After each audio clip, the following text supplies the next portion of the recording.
Fala galera, beleza? Aqui quem fala é a Júlia. Eu sou uma das professoras do time de Sociologia do projeto Professores Funkeiros. E na aula de hoje a gente vai aprender um pouquinho mais sobre um sociólogo chamado Émile Durkheim.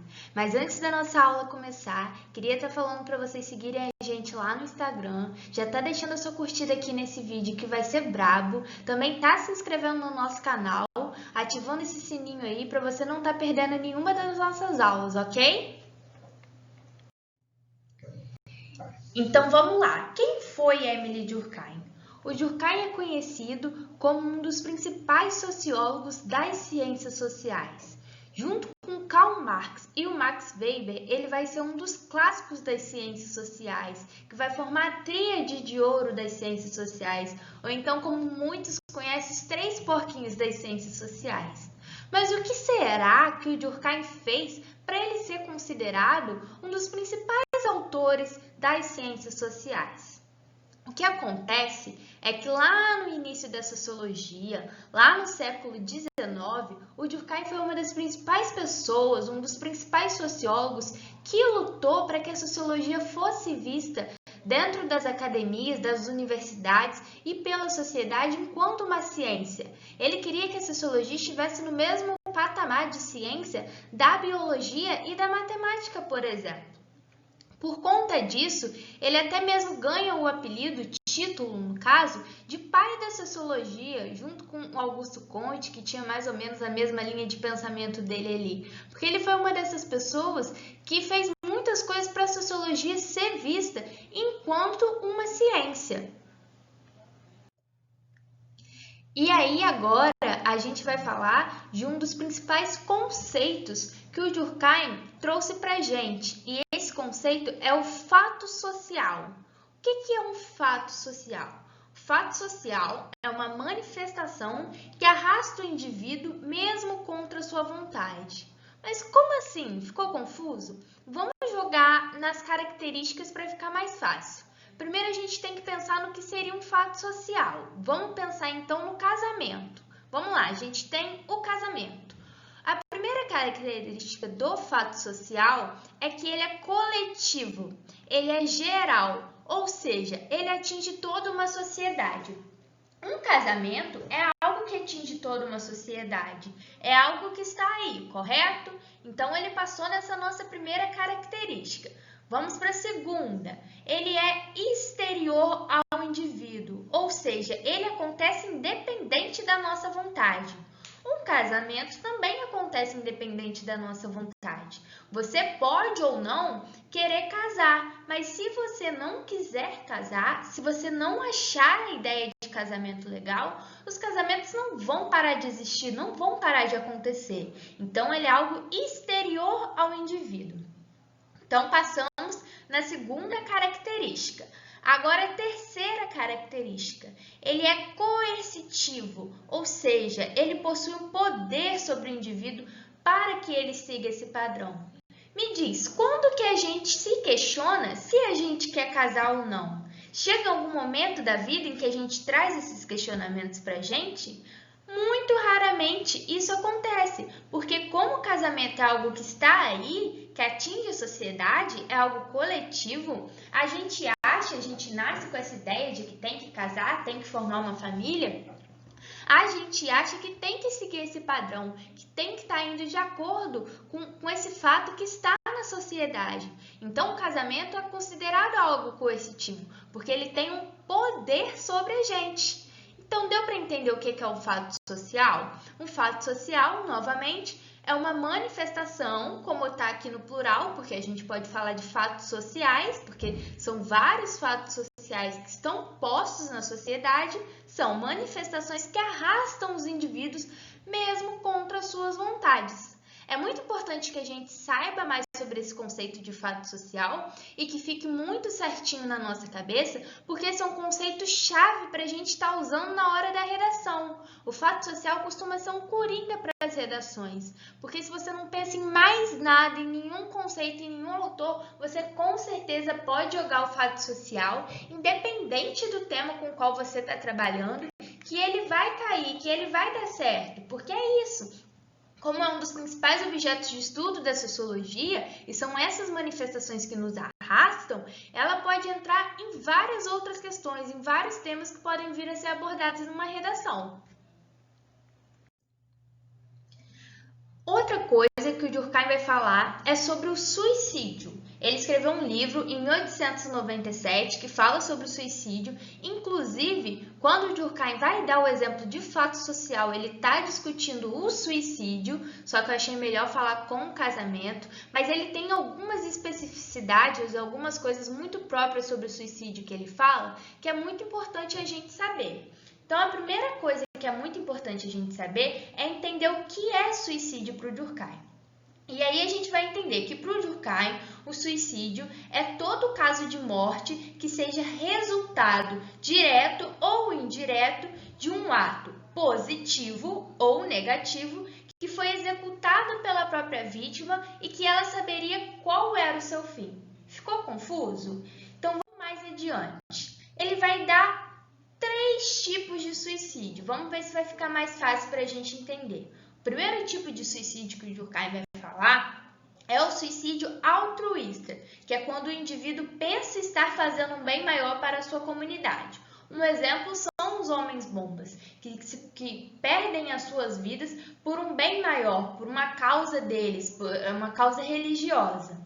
Um outro exemplo é o suicídio anômico, que é quando há uma situação maior acontecendo na sociedade que afeta o indivíduo.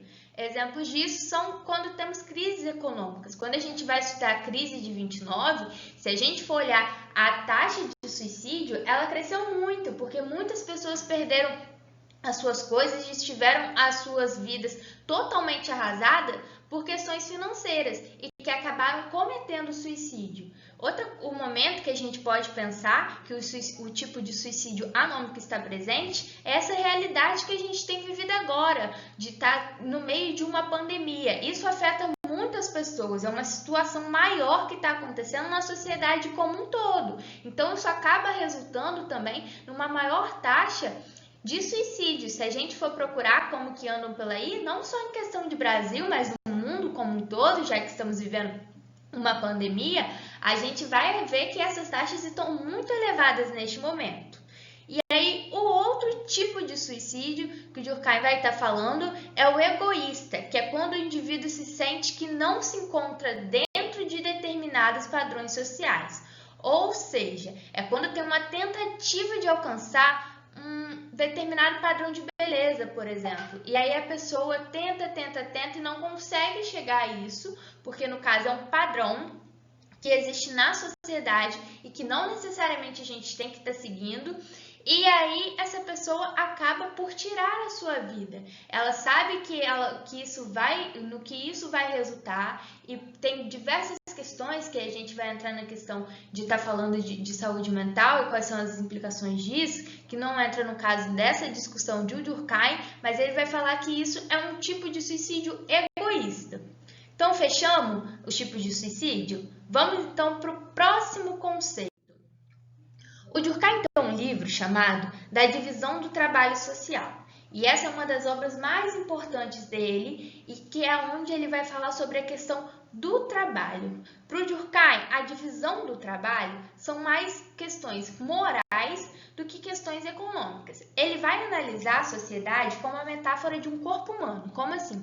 O Durkheim vê a sociedade como se ela fosse,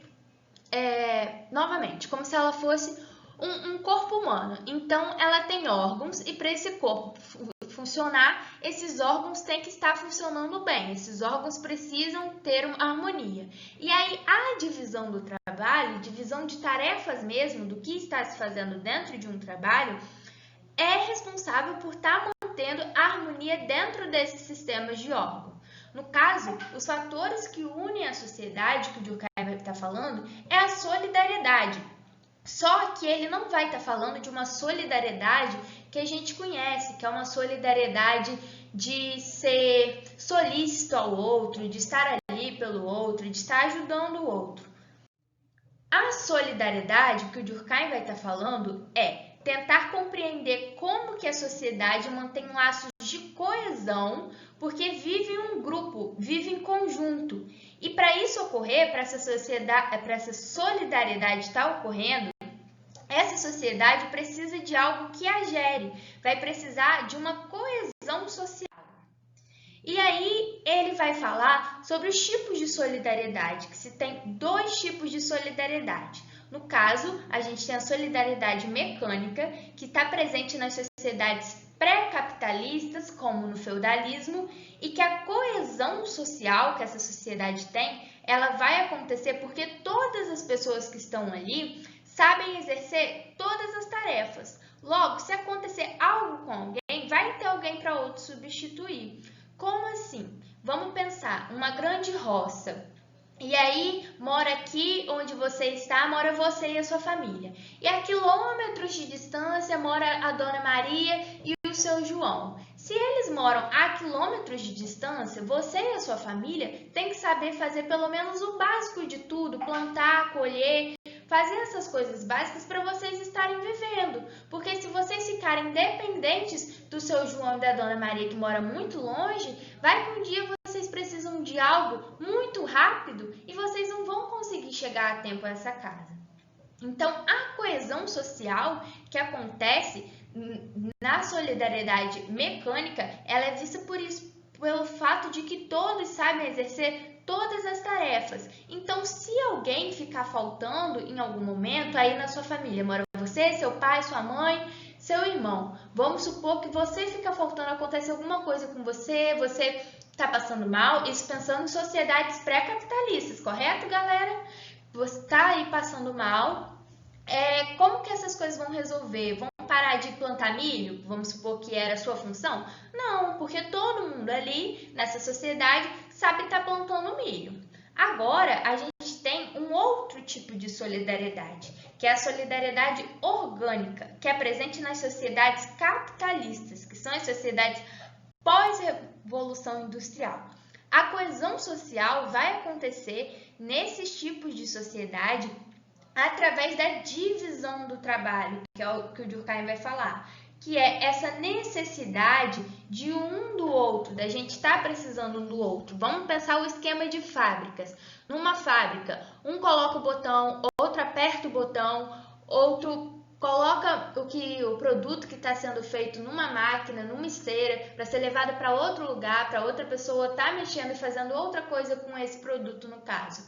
Ou seja, a gente precisa um do outro. Se a pessoa que está ali colocando o botão, acontece alguma coisa com ela, acontece, vamos supor, novamente, que ela está enferma e que ela tem que parar de trabalhar nesse momento, perde essa coesão dessa solidariedade orgânica, perde a coesão dentro dessa sociedade capitalista, porque a coesão que a gente tem e que a gente tem hoje, já que vivemos numa sociedade capitalista, ela se mantém através dessa divisão de trabalho, de que cada um tem uma tarefa. Então, se cada um tem uma tarefa, nós estamos coesos, nós estamos certinhos.